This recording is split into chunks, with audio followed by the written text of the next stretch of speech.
High সবাইকে। তো আকাশ থেকে বুঝতেই পারছো সামনে পুজো, আর আমি আর দীপানিতে চলে যাচ্ছিলাম একটু গ্লো করাতে আর কি।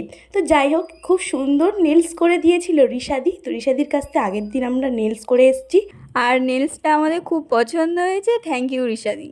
আর এখানে ট্রেনটা আমাদের চোখের সামন থেকে বেরিয়ে যাওয়ার পর আমরা চলে যাচ্ছিলাম অটো করে। আর অটো কাকু ছিল তো স্পাইডারম্যান গাইস।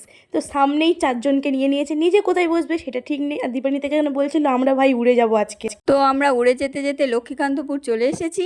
এখানে পায়েলি নিজে একলাই ঢং করছিল, আমাকে ফ্রেমে নিচ্ছিল না। অনেক খোঁজাখুঁজির পর মধুমিতাস মেকওভার আমি খুঁজে পেয়েছি মন জিনিসের ঠিক ওপরে।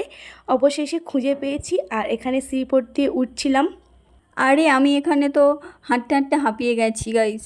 এই দেখছিলাম দিদি এখানে ফুল দমে কাজ করছে, আর তারপরে আমার টার্ন। তো আমি এখানে বসে পড়েছি ঝটাপট, আর এখানে ঝটাপট কাজ হচ্ছিল গাইস।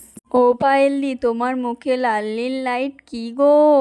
আরে তুই সব বুঝতে পারবি, দাঁড়া দাঁড়া, তোর টার্নও আসবে। তারপর দেখো আমি একটু গ্লো করছিলাম, আর আমি সেটাকেই দেখছিলাম। এই তো আমি বসে পড়েছি, বলো এবার আমাকে কি করতে হবে? চাপ নেই, তোকে কিছু করতেই হবে না। তুই একটু ঢং কর আর হাই কর, তারপর মধুমিতাদি সব করে দেবে। মধুমিতাস বিউটি পার্লারে দারুণ দারুণ অফার চলছে, যেটা আছে লক্ষ্মীকান্তপুরে।